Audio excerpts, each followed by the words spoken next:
She's comfy, she's cute, and she's sexy. Check out She's Wealthy Lounge Set on SmokeSugarLingerie.com today.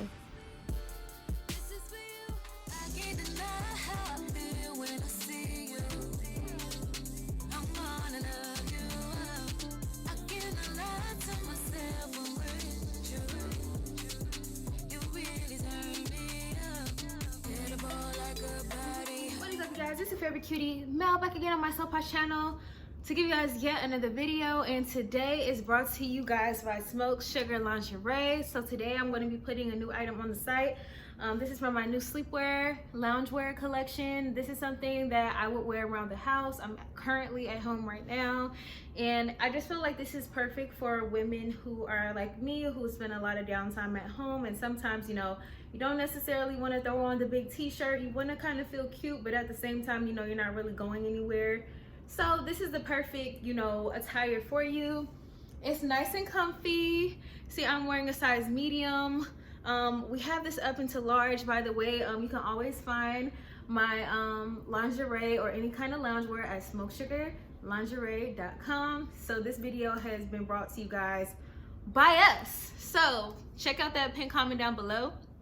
But I'm gonna go ahead and bring you guys another video. So besides my lingerie, let's go ahead and just talk about life. So this morning I have been reading books by Florence. I have to get her exact first and last name, but her name is Florence, and I will link down below, or in my community tab I actually shared one of her books. But she is pretty much a philosopher and spiritual teacher, and I came across her teachings as a result of, you know, being into, like I said, I'm very into like Neville Goddard and like manifestation, law of assumption, self-concept, just learning universal laws, how things actually work, how we get the things that we want, how we push things away that we don't want, or push, you know, just anything that you feel like would be necessary in the journey of getting what you want. So after listening to her today, I will talk about what have I gotten from it. I feel that what I learned most from her is just like remembering that life is a game. I think that's the name of her book, Life is a Game. So it's just about, you know, doing the right things, knowing how things work, and just putting out the energy that you want back. Mostly what I get from everything is just that conviction that you need to your goals, that conviction that you need for your visions. And that's just consistent in everything. Like, no matter what your goal is, no matter what kind of technique that you want to use to try to accomplish something, the most important thing that I'm seeing to me is the faith that it's possible, knowing that it's possible, knowing that it can happen, and also just having that unwavering faith. Like, even if you have days where maybe you are having some thoughts that you don't want to have, it's okay. You can acknowledge your feelings and then choose to affirm otherwise. Like, you know, whenever I'm starting to get into a rut about anything, or, you know, just fall back into old patterns or old thoughts from my old self, I'll just know, I know that I'm loved. I know that I'm wealthy. I know that I'm rich. I know that abundance is everywhere. I know that anything is possible for me at any moment. I know that circumstances don't matter and that things are always changing. Change is the only constant. Therefore, meaning that nothing stays the same anyway. So there's always a chance for things to change into my favor.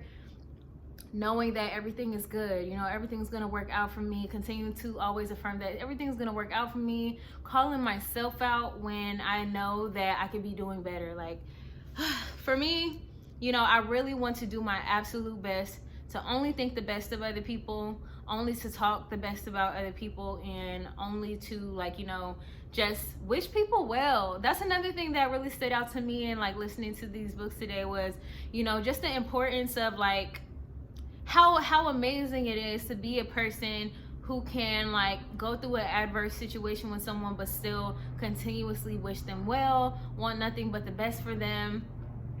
That's very important, and just realizing that since we are all connected, like wishing well on someone else is also wishing well for yourself. Like, you know, wishing success on other people is also wishing success on yourself.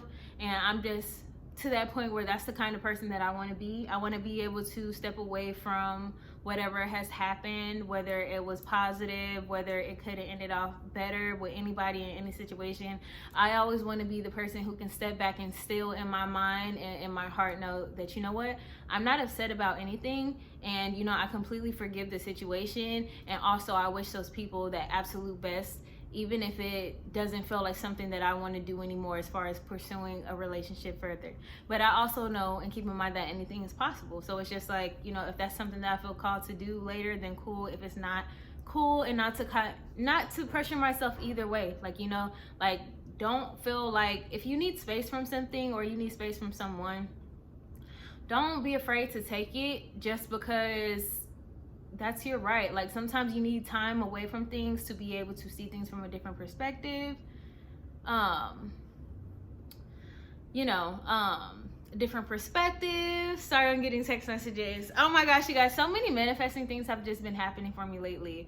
I'm just gonna cut straight to what I'm thinking about right now because I'm trying to follow my divine intuition. That's another thing.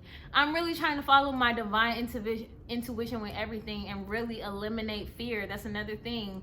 It's always about being able to get rid of that fear. You know, I'm not really a religious person anymore, but I do believe that a lot of religious texts have a lot of the principles that we speak about in the manifesting community. So I find that it's very useful to listen to even texts or even speakers and teachers who are like preaching from a religious standpoint. Like, I know that there's still a lot of good information in that, and I learned to not discard things or write things off just because, you know, I don't really classify myself as someone who is religious or whatever. But regardless, things have been freaking happening for me. Things have been happening, good things have been happening. You know, it's so freaking exciting, and I can't wait to share with you guys the news that I've been getting. Like, there are blessings on the way and that are already here. I'm super excited to just be performing again, performing monthly, and really just having something to get together and something to push for, something to strive for creatively. Thankful for my studio. Thankful for everything that I have. Thankful for all of the amazing people that I have around me, all of the amazing people that are yet to find this channel, all of the amazing supporters that are going to be, you know, a part of this very community, this YouTube community. And by the way, it's just been really on my heart to just be thankful to everybody who supports me in any kind of way. So if you are someone who watches my videos consistently, if you're someone who, you know, just even someone who just clicks on my videos from time to time to see how I'm doing, like, I wonder what she's doing, thank you. Like, and if you leave comments, if you leave me a thumbs up, thank you. I have absolute faith in this channel that it is going to grow and it's going to exceed 10,000 subscribers by the end of the year. That's what I would like to see. That's what I would like to see, is to see this channel supersede 10,000 subscribers before 2022. So we're going to keep pushing, and I'm going to keep uploading as often as I feel inspired to, but I'm super just thankful for where I am right freaking now. Something that I've been watching on YouTube lately has been Netflix, what's it called? It's like a glass blowing competition. That's such a mouthful to say, but yes. It is a competition where artists come together who in their medium of art is glass blowing, and I've just have been finding this show so interesting, just seeing like their creative processes and things like that, and just watching them mold and do all the things that they need to do. But I had got to the end of one of the seasons, and it's very interesting to see like how people are thinking as they get closer to winning. Like, you know, like as we get closer to what we feel like we want, it's very interesting to see like who is the contestant, what is the contestant that has been winning or is going to win. What is their thought process? Like, what are they saying to themselves? What do they persist in confidence? Do they start to panic and think that they're going to go home, or do they have that unbreakable faith that, you know, I came to this competition in order to accomplish this goal, that goal, and if their primary goal was to win, then, you know, if they can have faith in that, I wonder if they thought all along like, oh, I'm going to win this competition. But then there was another girl at the very end, and she didn't win, But it was just so interesting. But I just really enjoyed her being on the show because she really was just like in the moment, doing her thing, like just really enjoying the fact that she was there. She was one of the people with the least experience, and she even, you know, beat out over a guy who had 30 years of experience doing what she was doing. I'm just like, wow, that just goes to show like circumstances don't matter. Like, I really believe that because she was just so in the present moment, you know, that she was good. And then I remember at the end of it, like, one of the people were asking her, like, so is this like your strategy to get into the final? And then she said like that was the first time that it really dawned on her. Like, she wasn't really thinking about, oh, I'm going to win the competition, or she wasn't focused on that, but she made it so freaking far just by enjoying the moment, like being herself, doing the things that she loved, and just, you know, being who she was. So I just love watching competitions for that reason. I like to see like the behind the scenes when people share like what they're thinking at certain points in the competition, because I just feel like it can also be like applied to other things. Like, you know, like how do we go about it? Makes you question yourself, like, how do I, when I perceive myself getting closer to a goal, how do I feel about it? Do I start trying to doubt myself? Do I start to, you know, psych myself out? Or am I going to lock into, okay, like, I'm ready to win, this is it, like, you know, I can do this? Do I pump myself up and just, you know, it's absolute, I know that this is happening for me? Like, just I don't know, I just equate everything, like, I look through everything through that lens now, because it's just like, I just love, I'm so fascinated by our amazing minds that we have, and like just the power that we have, and like all of our individual ways of going about making things happen. And then it's just so beautiful, you know, the art of manifestation. I feel like it's so exciting to me, because as a creator, as being someone who makes art, like, you know, it's so exciting for me to see something that was nothing a few minutes ago turn into something. Or like if someone sends me a beat and there's no words, there's nothing, you know, what do I have to say? What does this draw out of me? What is this going to turn into? Like, it's the excitement of like putting your special sauce into something, or just the process of seeing something go from an idea to a tangible or even an audio sound. It's so exciting. So manifesting to me, I look at it in those kind of ways. I just feel like it's so exciting.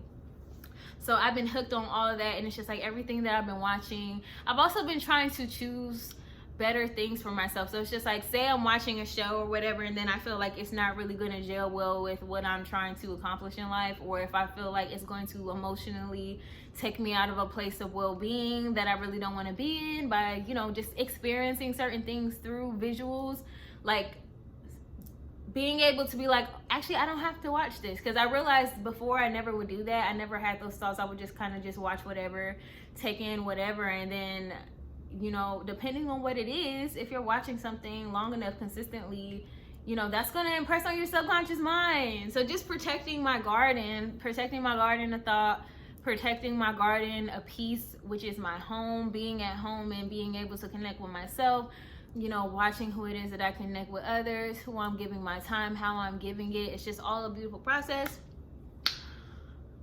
Yeah, so I think I'm going to end the video here. You guys know I love to kind of like do a whole ranting situation, but I hope you guys enjoyed this. I will try to put in the title everything that I feel like I touched on today, so you guys will have like an idea of what it is I want to speak on. And I'll see you guys in the next video. As always, stay posh and stay cute. Bye.